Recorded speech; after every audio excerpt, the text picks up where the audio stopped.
irmãos, vamos abrir a palavra de Deus em 1 Coríntios, capítulo 11. 1 Coríntios, capítulo 11, irmãos. Vamos ler do versículo 2 até o versículo 16.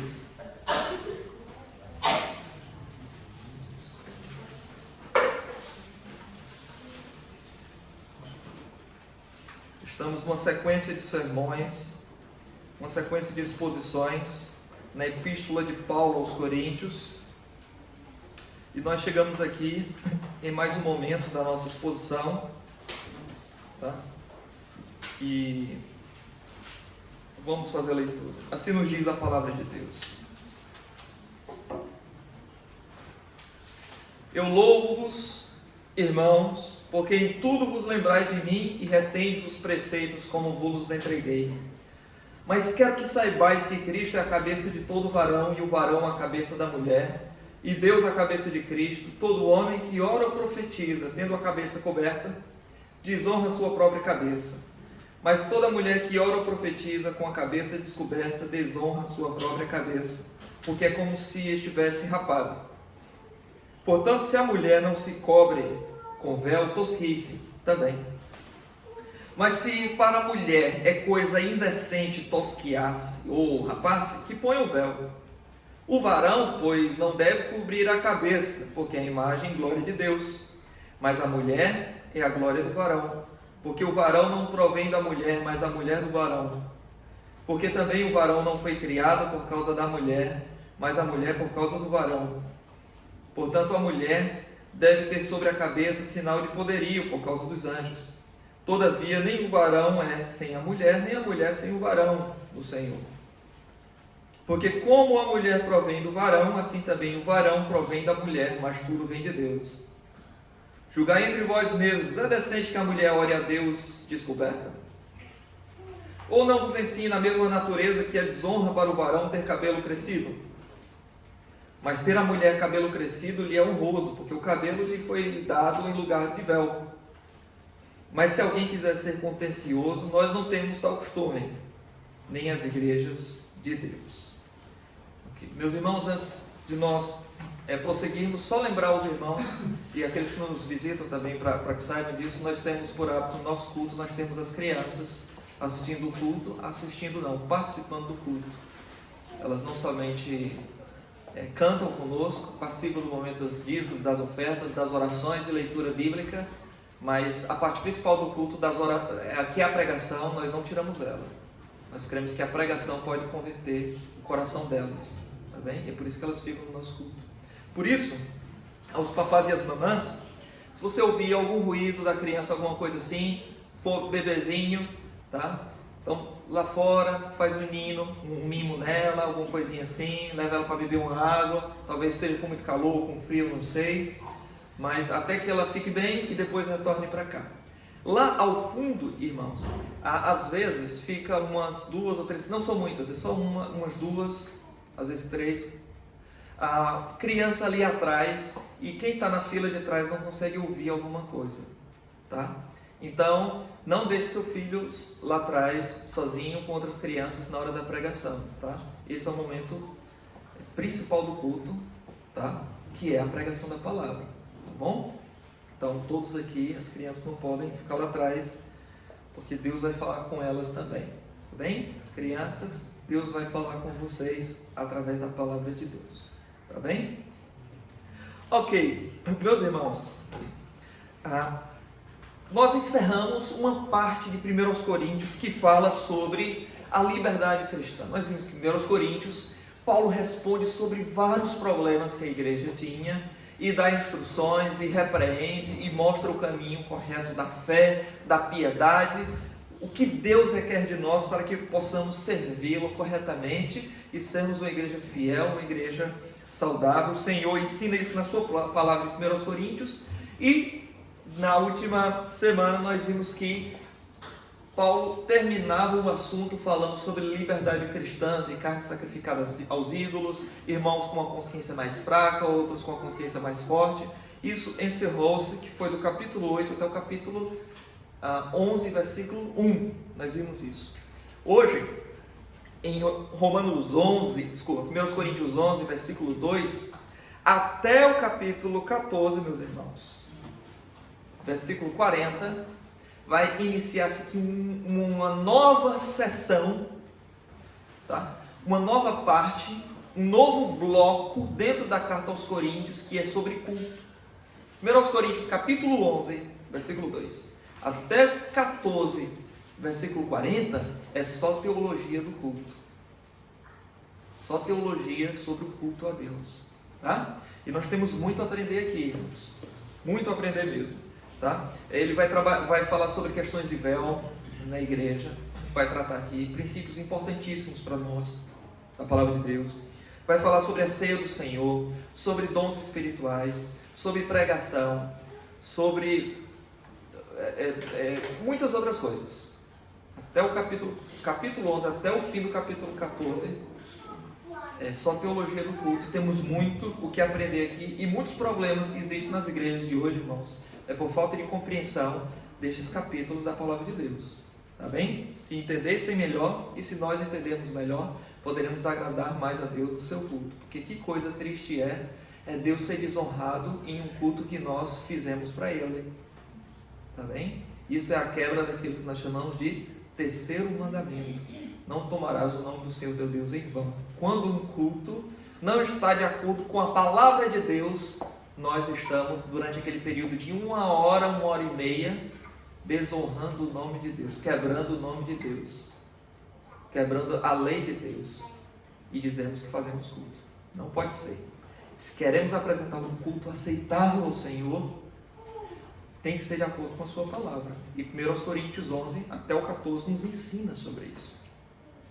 E hoje, meus irmãos, nós veremos aqui que nesse texto, Paulo ele apresenta as mulheres na igreja de Corinto com um outro assunto importante, que é o véu.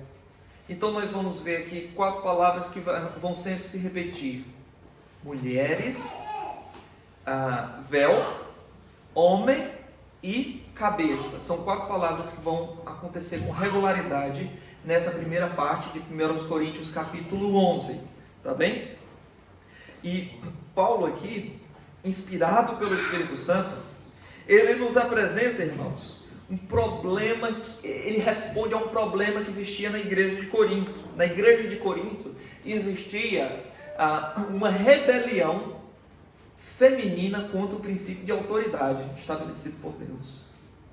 Tá?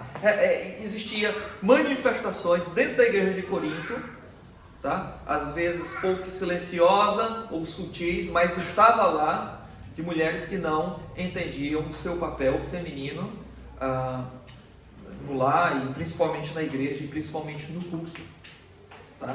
Um tipo de protofeminismo, tá? Um feminismo incipiente. Os irmãos acham que feminismo é uma coisa recente, é antigo demais, irmãos. Tá bom? Naquela época, dentro do Império Romano e também no mundo de fala grega, algumas mulheres já iam às ruas fazer manifestação, é claro, muitas vezes por coisas lícitas, direito de igualdade social, digamos assim, mas muitas iam além, assim como hoje, tá bom? E esse espírito de rebelião, ele entrou dentro da igreja de Corinto, e Paulo tem que tratar com isso, porque está lá o problema na igreja, e a forma como ele trata com isso, irmãos, é de uma sabedoria bíblica e espiritual impressionante. Ele trata disso apresentando princípios pelo qual a submissão feminina deveria ser preservada entre as mulheres, e como a liderança masculina também deveria ser praticada de forma amorosa, mas corretamente aplicada. Então, como é que isto tinha que acontecer? Isto tinha que acontecer naquela igreja, evidenciado através de um sinal visível, que era o véu. O véu ali era uma evidência física, externa, visível, do princípio de autoridade que existia na igreja. Uma mulher que usava véu, ela estava dizendo que ela estava debaixo da autoridade de alguém. Na verdade, o véu significa isso. era usado não somente para recato, para isto também, modéstia, mas também para passar a ideia de que algo está sobre mim, eu estou debaixo da autoridade de alguém. E à medida que ela retirasse o véu, isto não era só um sinal de que para mostrar o cabelo ou qualquer coisa assim estética somente. Havia uma coisa muito mais séria e ela estava a passar uma mensagem. Eu não me submeto à autoridade de ninguém, de homem nenhum, de ninguém na igreja. Então, o problema está lá. E Paulo, para poder apresentar o princípio da feminilidade bíblica, da submissão bíblica feminina, ele apresenta princípios para resolver isso. O que é que as mulheres tinham que usar o véu ali? E o primeiro princípio é o princípio trinitário, princípio teológico trinitário. O que é que as mulheres tinham que usar o véu como sinônimo, como um símbolo ali de que eram cristãs obedientes ao Senhor e submissas. Versículo 3 ele diz: mas quero que saibais que Cristo é a cabeça de todo homem, e o homem a cabeça da mulher, e Deus a cabeça de Cristo. Versículo 3. No versículo anterior, do versículo 2, Paulo elogia esses irmãos, porque diz que eles lembram do apóstolo, os coríntios lembravam do apóstolo, tá? E têm retido as tradições como ele entregou. As tradições aqui, irmãos, não é mero costume, tá?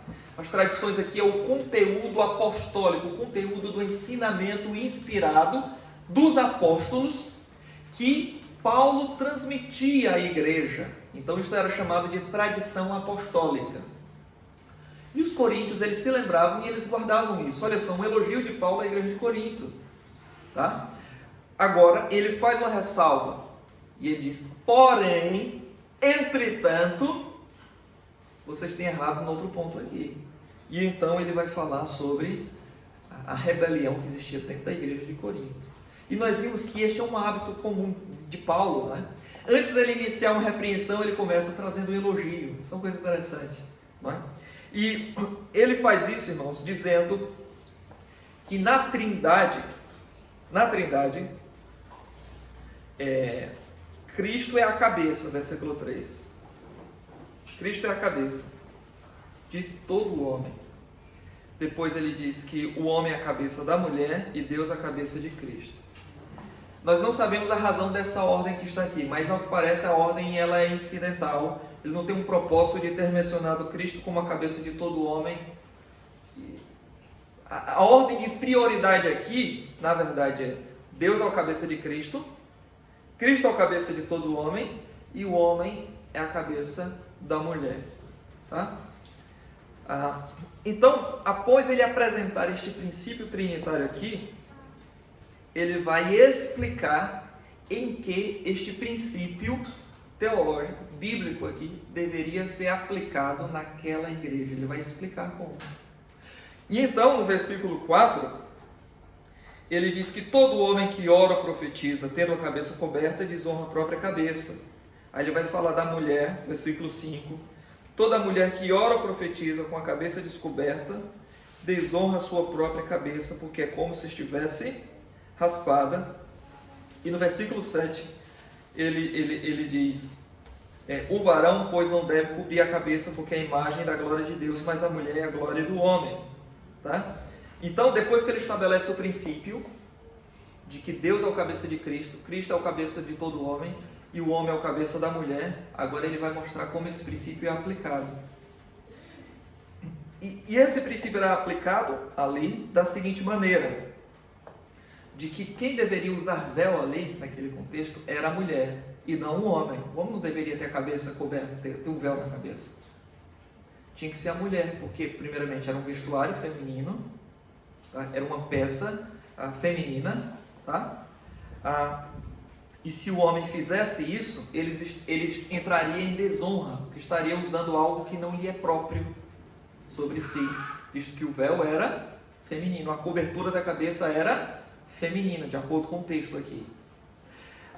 E Paulo diz que se ele colocasse uma cobertura, ele estaria desonrando a sua própria cabeça. Irmãos, esse texto aqui é um dos textos mais complicados, um dos textos mais difíceis que tem no Novo Testamento.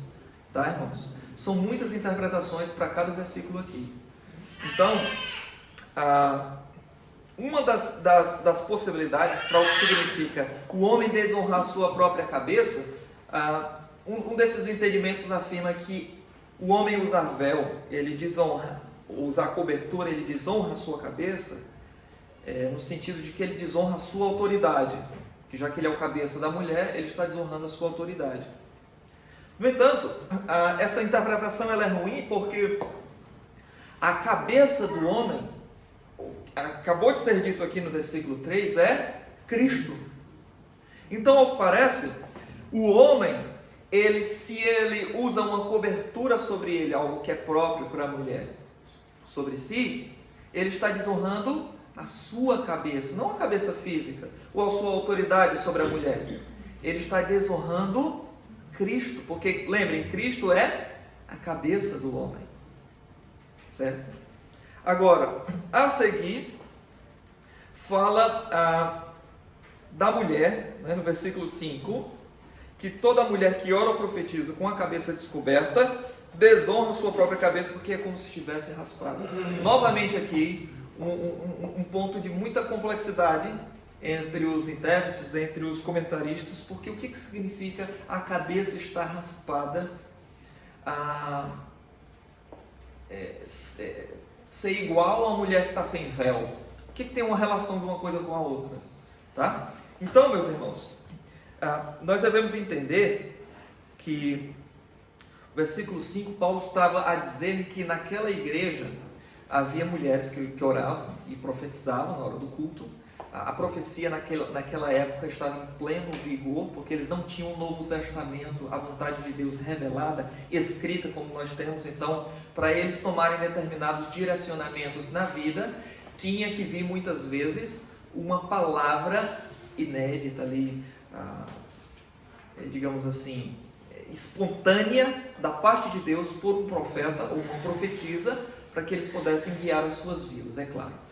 À medida que o Novo Testamento foi sendo escrito, palavras assim não foram mais sendo necessárias, porque agora nós temos a palavra de Deus e toda a escritura é útil para redarguir, exortar, instruir o homem a toda justiça, tá bom? Mas naquela época, eles ainda não tinham o conteúdo do Novo Testamento inteiro. Tinha o Antigo Testamento e algumas porções ali, o Evangelho de Marcos, uma carta paulina e só isso, tá?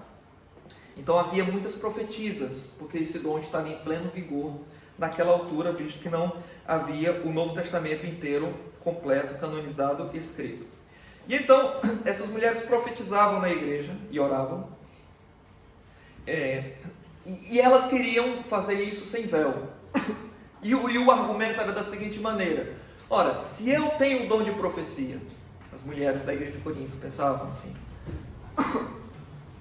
se eu tenho um dom de profecia como mulher, tal qual um irmão também tem, então por que eu não posso utilizar do meu dom na igreja, tal como qualquer homem, qualquer irmão na igreja, da mesma maneira que ele, que está usando o seu dom sem véu? Por que eu não posso fazer isso? Não o mesmo espírito? Não o mesmo dom espiritual? O fato de eu ter poder para fazê-lo não significa que eu devo fazê-lo? Esse era um argumento falacioso, é claro. Tá? Esse era, inclusive, um mau uso do dom espiritual que era dado. Paulo diz, não, nada disso. Tá? Ele fala que se a mulher ela ora ou profetiza com a cabeça descoberta, ela desonra a sua própria cabeça. E a sua própria cabeça aqui não é a cabeça física e nem a sua autoridade, porque ela não exerce autoridade sobre o homem. Lembre-se, quem é a cabeça da mulher? É o homem. Então, se ela tira o véu, isto era um sinal dela dizer o quê? Eu não me submeto à autoridade do meu marido, não quero saber o que ele pensa. Nós somos iguais aqui, e eu tenho minha opinião, ele tem a opinião dele, e é assim que nós decidimos as nossas coisas. Tá? Quando a mulher tirar o véu, nesse contexto aqui, o véu significava isso, era um sinal de algo sintomático, muito sério que estava acontecendo na igreja. Tá? E Paulo diz, como é que você pode profetizar a Deus, desonrando a Deus com um princípio de rebelião desse no coração? É isso que Paulo estava a dizer à mulher. Tá?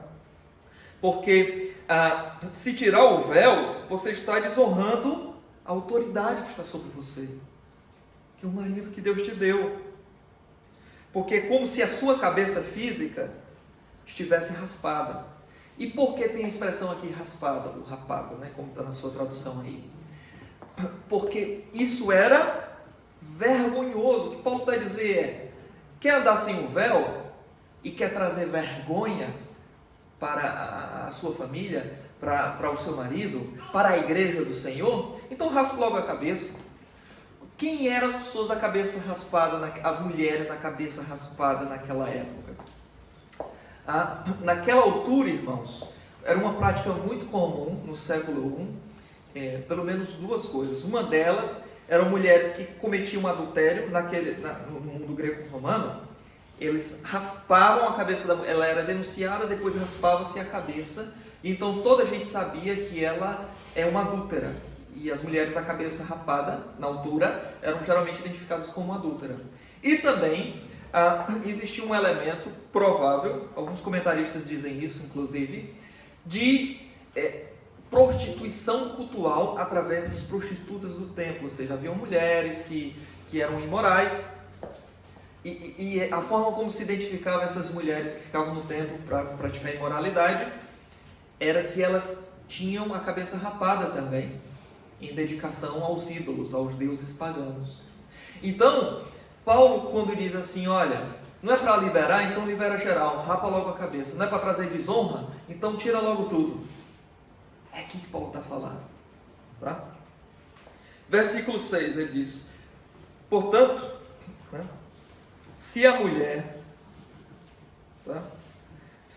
não se cobre com o véu, então que raspe. Mas se para a mulher é coisa indecente tosquiar-se, lembre, indecente aqui é sinônimo de imoralidade. Se ela não quer raspar o cabelo, porque está óbvia a relação de uma mulher com cabelo rapado para as outras mulheres com cabelo rapado na época, então se ela acha isso indecente, e era indecente para a época, então se ela não quer rapar a cabeça, tá? Então que ponha um véu. Não tinha alternativa dela sem véu ou com cabelo, cabeça rapada para poder assumir a vergonha, ou então põe um véu. O homem, pois, não deve cobrir a cabeça, porque ele é a imagem e glória de Deus, mas a mulher é a glória do homem. Tá? E isso daqui, irmãos, poderia ter sido distorcido por alguns homens que ouviam essas palavras e começaram a praticar a opressão sobre as mulheres, dizendo, olha, você é minha glória, eu sou a glória de Deus e você é a minha glória. Então alguns homens que não poderiam entender corretamente isto, tá? Eles poderiam distorcer isso e de uma masculinidade bíblica passar para um machismo, uma coisa errada, uma truculência, né? E é muito fácil pular desse degrau de alguém que entende o papel do homem no lar, na igreja, de liderança, para uma posição. Outro microfone aqui, que esse aqui falhou.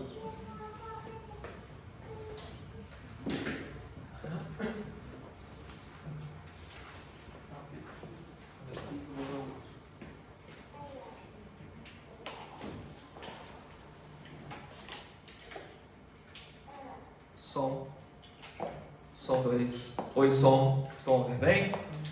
Ok. Então não faz muito tempo, a nível de exemplo, que uma vez nós fizemos uma reunião aqui, uma pessoa nos ofereceu nada. Ele estava vendendo um livro sobre masculinidade bíblica. E eu comecei a olhar o livro, e realmente ele falava que a questão do pastorado feminino não é bíblico, nada disso. Mas a forma como ele descrevia as mulheres, dava para ver que era uma coisa antipática, ácida, hipercrítica. Tá? E eu perguntei para ele se ele era casado, porque parecia que tinha tanta raiva de mulher. Não tinha nem mulher, disse, não tenho filho. Tá? Então, é muito fácil passar da masculinidade bíblica, quando distorcida, para um homem truculento, entendendo que está sendo um homem de verdade. Muito fácil. Então isso tem que ser corretamente moderado. E a liderança bíblica, ela é uma liderança amorosa. Lembre de Efésios capítulo 5, como é que o homem lidera de acordo com Efésios capítulo 5? No nível do exemplo. Antes dele falar para alguém fazer, ele é um exemplo de um cristão, de um marido piedoso. Maridos, amai as vossas esposas como Cristo amou a igreja. E ele vai mostrar o exemplo de liderança de Cristo sobre a igreja, que é entregou-se por ela. Efésios capítulo 5. Tá bem? Então, começa a partir daí. Não é mandar, o homem não é um grande mandão. É o exemplo cristão de marido, de pai, de piedade no lar e na igreja. Tá? E a partir desse exemplo, quando ele fala, isso já vem carregado de autoridade bíblica, de vida, de exemplo, tudo isso. Tá bom? Então, Paulo corrige o provável pensamento distorcido que alguém poderia ter acerca de suas palavras, tá? E as mulheres também começar a dizer: então você está dizendo que o homem é maior, que a mulher não vale nada e tudo. Paulo, ele já se antecipa respondendo a estes argumentos no versículo 8 e 9, irmão, dizendo assim: porque o homem não provém da mulher. Aí agora ele apresenta um segundo princípio pelo qual as mulheres deveriam usar véu e praticar submissão feminina, feminilidade bíblica. Ele diz: porque o homem não provém da mulher, mas a mulher do homem. Porque também o homem não foi criado por causa da mulher, mas a mulher por causa do homem. Versículo 8 e 9. Daqui a pouco ele vai deixar isso mais claro, corrigindo um falso entendimento que eu já falei nesse instante. Mas antes de ele fazer isso, ainda tem um princípio criacional. Por que a mulher tinha que usar véu? Primeiramente, isso é uma expressão de que ela tem uma autoridade sobre ela. Deus é o cabeça de Cristo, e Cristo é o cabeça do homem. Então a mulher deve entender que a coisa natural que existe no mundo é nós temos uma cabeça sobre nós, um princípio de autoridade sobre nós, por causa do princípio trinitário, Deus o cabeça de Cristo. Por causa do princípio criacional, porque primeiro foi criado o homem e depois a mulher, tá? O princípio da submissão feminina não é uma coisa da cultura machista de Paulo, como algumas pessoas dizem. Porque a razão que Paulo dá aqui, irmão, é um princípio trinitário, um princípio teológico das pessoas da Trindade na eternidade. E o outro princípio aqui, meus irmãos, é o princípio criacional, ou seja, antes de existir machismo no mundo, no Éden, quando tudo era bom e sem pecado, Paulo está usando isso como exemplo, dizendo que Deus primeiro criou o homem e depois a mulher. E esta ordem estabelece o princípio de que a mulher deve ser submissa à sua cabeça, não é? Ao esposo. Porque o homem não provém da mulher, mas a mulher do homem.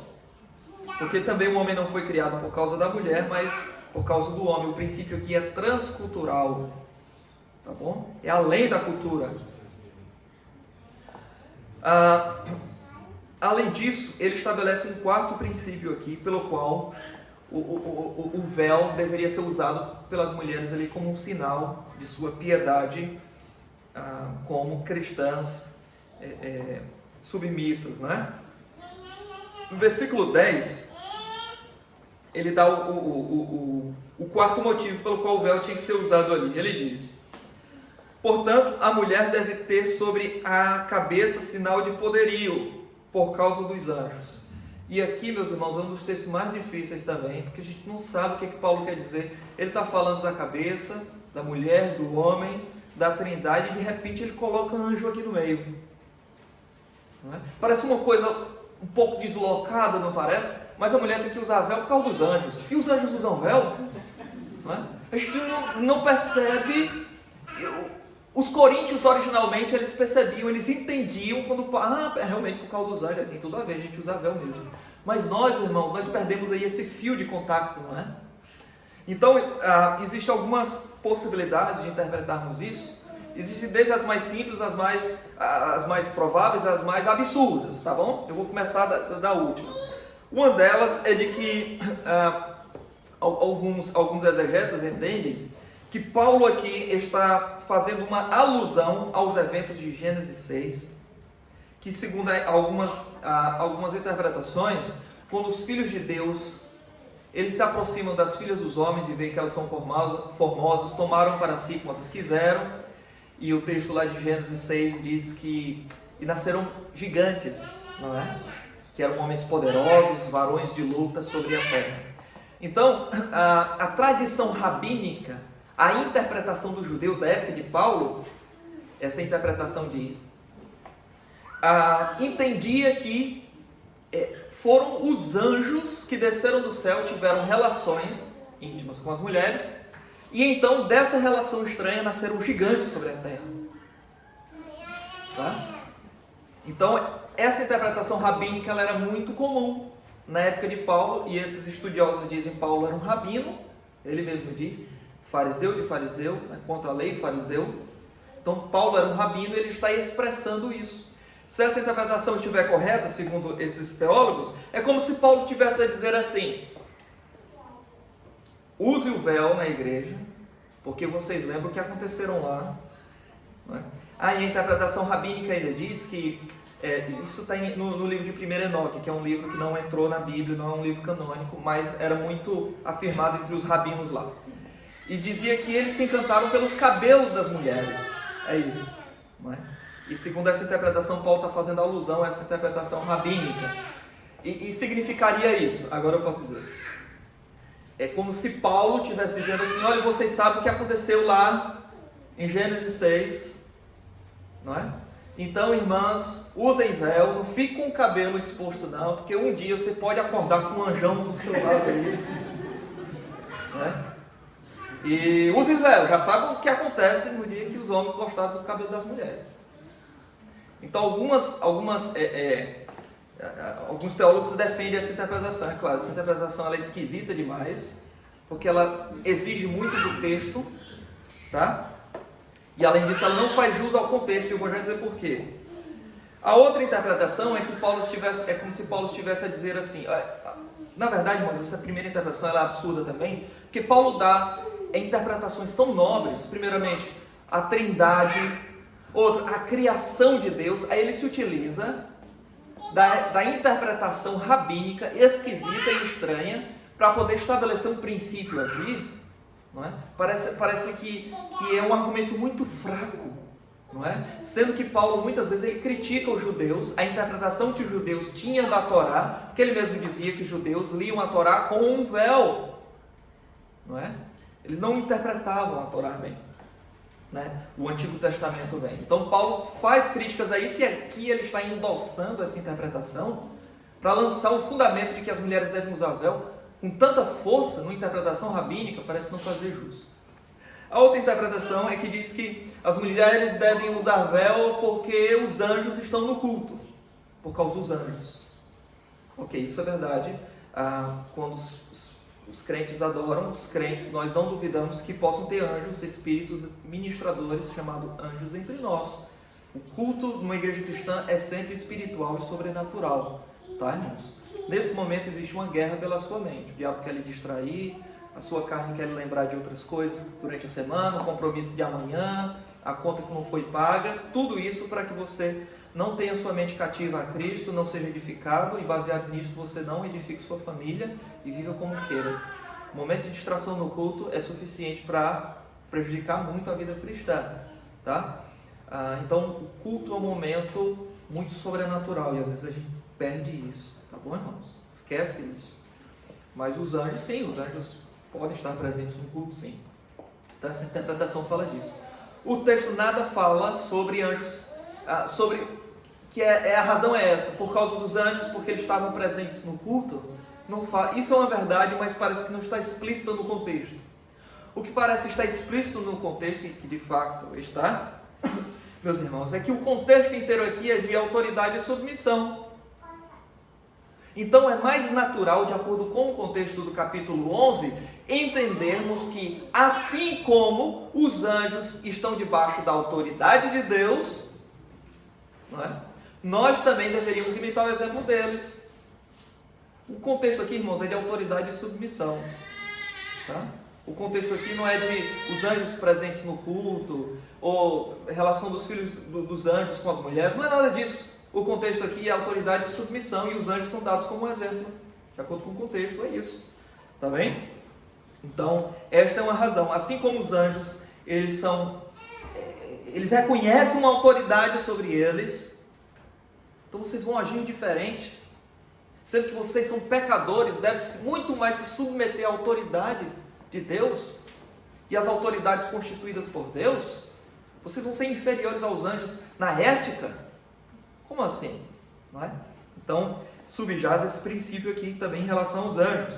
Versículo 11 e 12 nos apresenta que a submissão feminina ao marido não é sinônimo de inferioridade, mas apenas papéis distintos. E é aqui que Paulo vai corrigir uma possível distorção do que ele falou anteriormente, de algumas pessoas que poderiam interpretar errado o que ele disse. Porque ele vai dizer no versículo 11 que, todavia, nem o homem é sem a mulher. Ou seja, o homem não pode existir sem a mulher, nem a mulher sem o homem. A mulher veio ao mundo por causa do homem. Paulo já falou isso antes. Aí algumas pessoas, opa, somos especiais, mas peraí, você nasceu de quem? Não é? De uma mulher.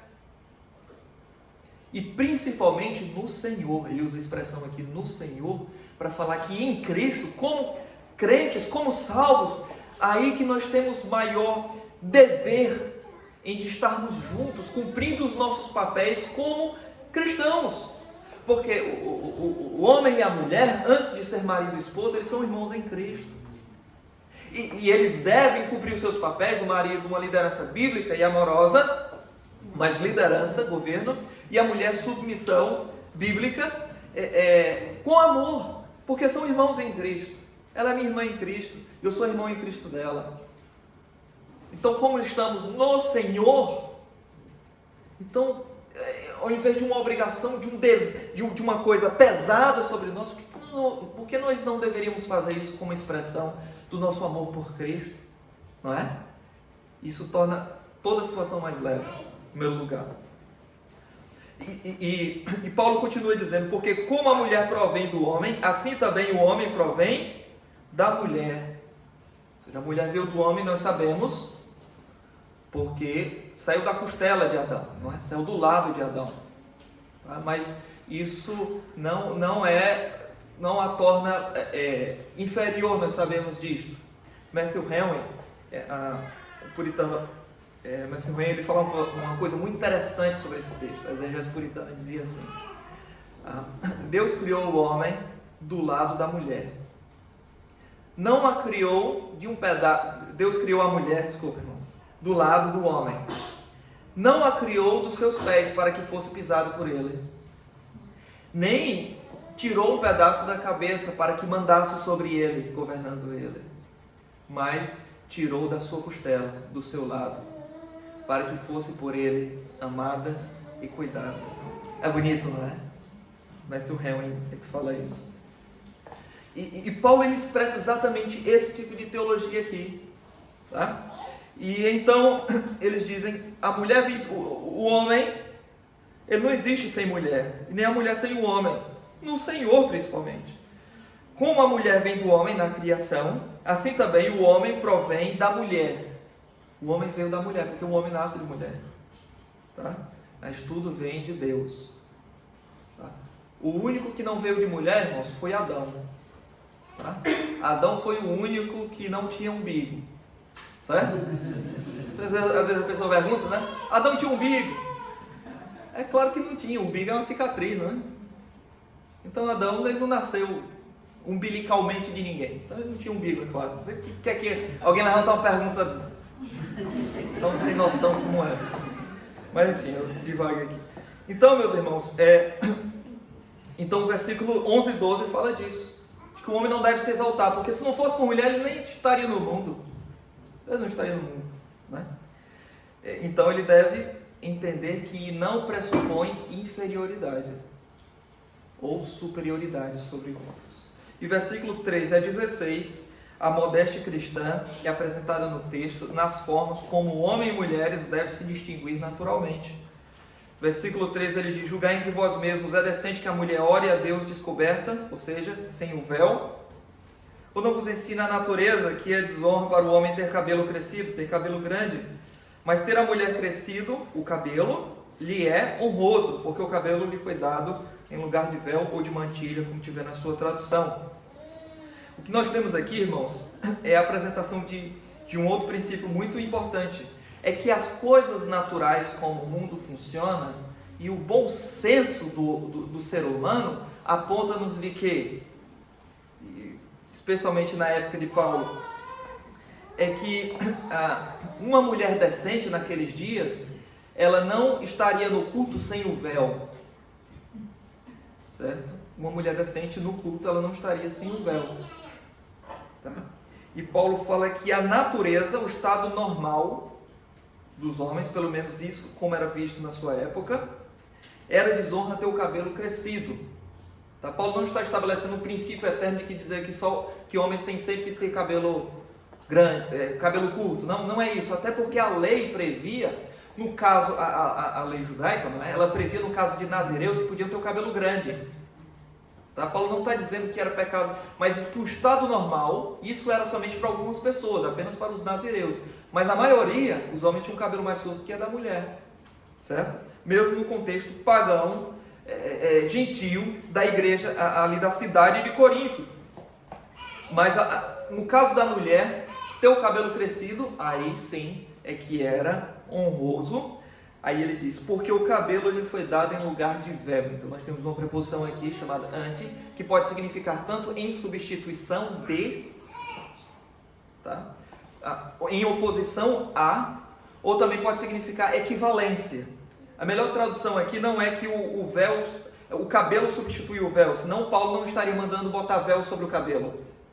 A melhor interpretação para esse versículo aqui, irmãos, é que assim como o cabelo tem sua equivalência com o véu, então quando você vê o cabelo feminino, convém que você use o equivalente, que é o véu.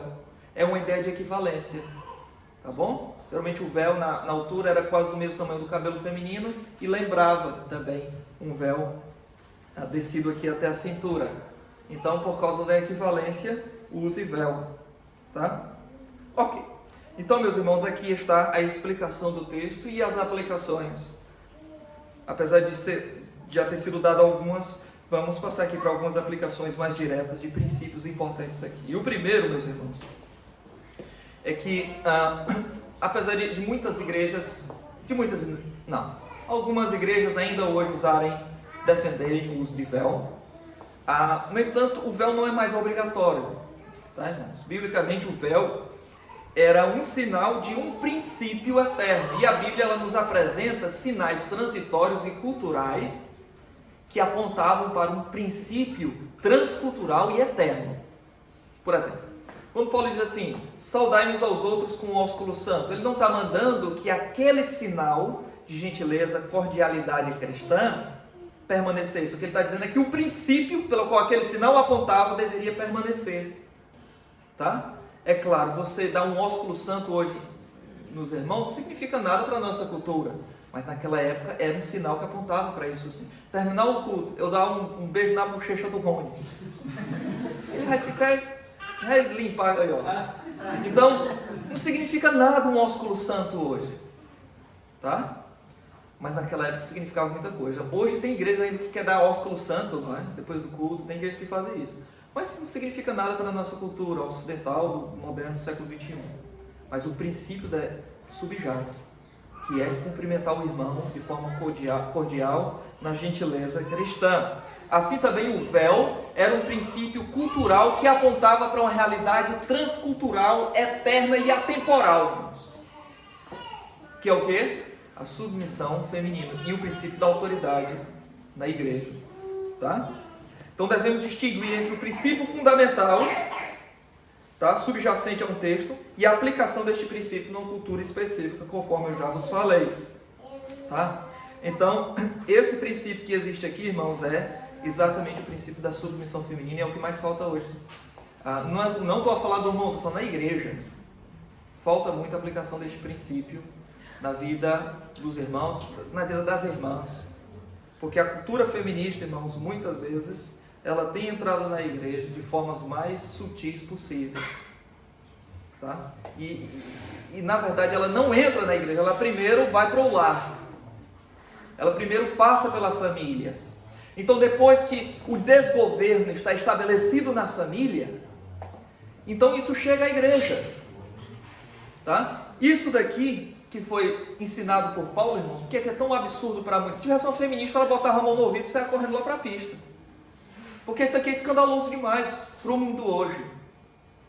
Porque a palavra de Deus, irmãos, ela faz isso mesmo, ela escandaliza o homem moderno, com razão, né? Com razão, não é um escândalo gratuito, escandalizar com a verdade. Mas o que hoje a gente tem são mulheres que entendem que qualquer tipo de submissão feminina é algo negativo, é algo errado. Irmãos, aqui é a Bíblia dizendo, tá? Aqui é a Bíblia dizendo que é algo estabelecido por Deus entre as pessoas da Trindade, na criação, na criação de Deus com os homens, tá? Esse, inclusive, irmãos, é um padrão de piedade que a Bíblia dá para as mulheres. Qual o maior padrão de piedade hoje em muitos ambientes? Essa mulher, ela tem muita experiência espiritual na hora do culto. Não é? Se ela expressa algum dom espiritual, se ela chora muito, aí é uma mulher muito espiritual. Se ela entrega uma profecia, é uma mulher espiritual. Mas, biblicamente, a mulher espiritual é aquela mulher de 1 de Pedro, capítulo 3, versículo 6. E o autor bíblico, ele apresenta o padrão dessa mulher aqui, que é Sara, como um exemplo para as demais irmãs da igreja. Dizendo assim, 1 de Pedro 3,6: como a Sara, que obedecia a Abraão, chamando-lhe Senhor, da qual vós sois filhas, fazendo o bem e não temendo nenhum espanto. Está mostrando o princípio do respeito. Ele não está falando sempre da mulher chamar marido de Senhor, né? Fala com a Ramônia, assim, Senhor. Não é isso, não é essa a questão, o ponto. A questão é o princípio de respeito, reconhecimento de autoridade e mútua reverência, mas no caso da mulher, submissão feminina mesmo. E Paulo diz, e Pedro diz, fazei bem imitando ela, o exemplo delas. Não é pecado chamar o marido de Senhor, tá? Mas o princípio deve estar subjacente aí, sempre das irmãs para com os seus maridos, tá bem? Além disso, irmãos, minha segunda aplicação é que Cristo não é inferior, e eu vou explicar isso. Cristo não é inferior ontologicamente ao Pai, mas apenas em sua obra salvífica, de subordinação em funções, enquanto ele estava encarnado. O que é isso? Alguns irmãos entendem que antes de Jesus encarnar, fazer-se homem, ele já era submisso ao Pai na eternidade, antes de Jesus se tornar homem. Por causa desse versículo 3, Cristo é o cabeça de todo homem, e o homem o cabeça da mulher, e Deus o cabeça de Cristo. Então, algumas pessoas dizem, olha, aqui entre as pessoas da Trindade na eternidade, Jesus já estava debaixo da autoridade do Pai. Não, irmãos, a gente não pode fazer isso, não pode afirmar isso. Primeiramente porque isso pode comprometer aquilo que a gente chama de igualdade de essência divina do Filho com o Pai. Ou seja, Jesus, ele é Deus na mesma quantidade, da mesma forma, co-herdeiro, na mesma consubstancialidade, mesma substância com o Pai. Ele não pode dizer que ele estava debaixo da obediência do Pai, porque isso acontece só quando ele assume forma humana, como ele se encarna. E esse texto aqui não está falando do que acontecia entre as pessoas da Trindade na eternidade. Esse texto aqui está falando da história da salvação humana, espaço-temporal, tá? Por isso que o versículo 3 diz que Deus é o cabeça de Cristo. Cristo, a expressão Cristo aqui é a expressão do Antigo Testamento para Messias. É a obra messiânica de Jesus na história e no tempo, no espaço. Não está falando de algo histórico, atemporal, espacial. Não está falando nada disso. Está falando da história. Tá bom? Mas alguns teólogos têm inventado isso daí, têm trazido isso daí. É claro, está absolutamente errado. Isso aí pode incorrer para um semi-arianismo, uma heresia antiga aí, e comprometer a divindade de Jesus. Essa ideia de que ele estava subordinado ao Pai na eternidade. Nada disso, tá, irmão? Minha terceira aplicação é que as distinções físicas, mentais e emocionais entre homens e mulheres devem ser mantidas ainda hoje na igreja, no lar e na sociedade. E a Bíblia recomenda que haja essa distinção de forma muito clara. Por isso que não é só no Novo Testamento, no Antigo Testamento também dizia isso, o homem não poderia vestir roupa de mulher. Também. Por quê, irmãos? Não é por causa da roupa em si, é porque isto trazia confusão de gênero. E é o que mais existe hoje, meus irmãos. Década de 80, 90, houve a revolução sexual daquilo que foi chamado de unissex, ou unissexo. Os pré-históricos aqui, lembram do corte de cabelo unissex, lembra? Você chegava no cabeleireiro e dizia assim, eu quero um cabelo unissex. Aí ia lá, cortava assim. Isso daí no início, era exatamente por causa dessa revolução de gênero, de que deve haver igualdade de gênero, uma coisa só. As distinções não devem ser tão claras. Irmãos, isso é uma ideia nascida nas maiores profundezas do inferno. Porque se você acaba com as distinções de gênero entre homem e mulher, meus irmãos, você está desconfigurando a família, você está desconfigurando o padrão trinitário que Deus estabeleceu, na qual Ele é chamado de Pai, não mãe, Pai, tá? E isso tem adentrado, meus irmãos, no mundo hoje de uma forma tão violenta, que a ideologia de gênero está por aí, os irmãos constatarem isso, né?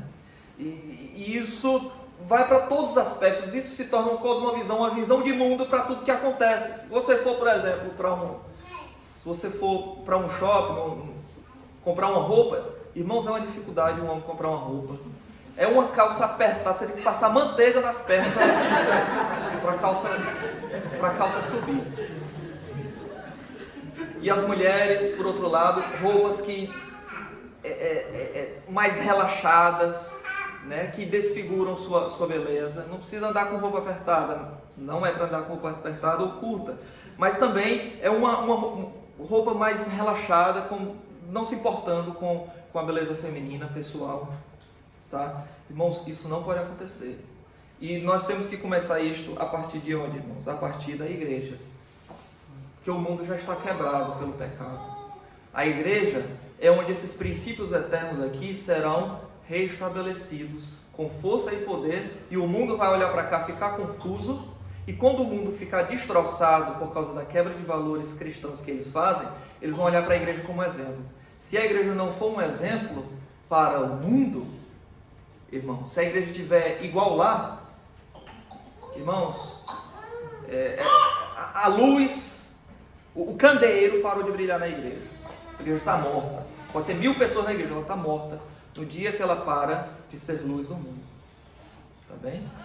Irmãos, e na igreja, só o que tem é este princípio de confusão de gênero na igreja. Tá?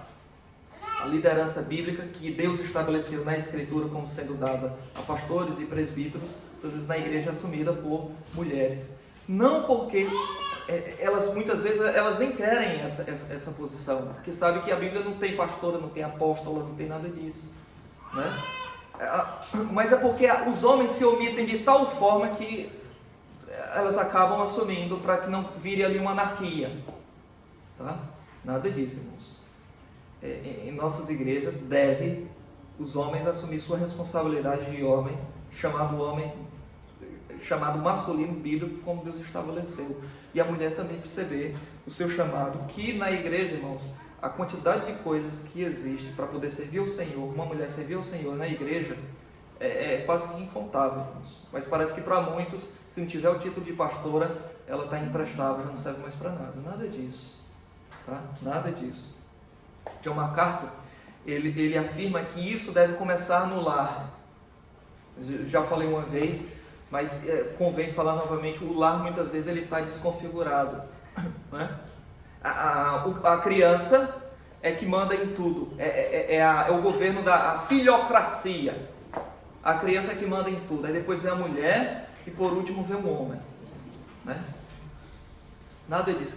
As próprias séries, irmãos, os próprios desenhos expressam isso. Todo mundo odeia o Cris, os irmãos lembram lá quem é o Júlio, a pessoa que não tem voz nem nada, quem manda mesmo é a Rochelle. Os Simpsons, o Homer é um encostado lá no sofá, é um bobo. A maioria dos homens hoje estão assim, irmãos. Tá? E a igreja não pode estar assim, irmãos. Não pode estar assim. E isso deve começar no lar. Deve começar no lar. Os homens chamarem a autoridade da palavra de Deus para as suas casas. Tá bem? E isso vai respingar na igreja, vai chegar na igreja, mas tem que começar do lar. John MacArthur diz: é difícil ver como o cristianismo pode ter efeito positivo na sociedade se não pode transformar nem a tua própria casa. Isso é verdade. Tá? Então, meus irmãos, o Senhor nos chama à obediência da sua palavra, em nos submetermos à sua palavra com estes princípios eternos dessa maneira.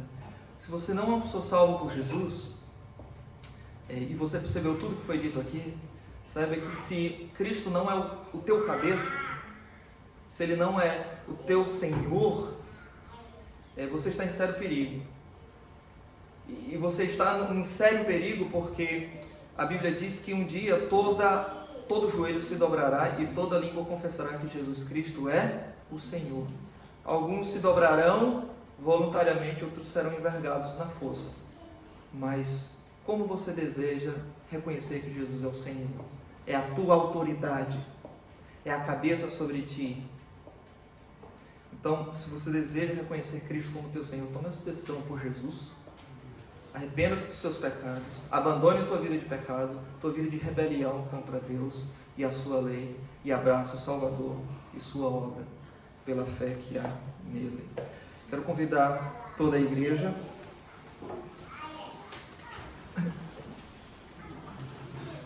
e o grupo de louvor aqui à frente. Vamos nos despedir com a pregação. Vamos nos despedir com a leitura da bênção final, em número 6, versículo 24 e 26, a bênção araônica, a palavra do Senhor, Terceira Igreja Evangélica Batista do Porto, nos despede nesta manhã do dia do Senhor, dizendo: o Senhor te abençoe e te guarde, o Senhor faça resplandecer o seu rosto sobre ti e tenha misericórdia de ti. O Senhor sobre ti levante o rosto e te dê a paz. Amém.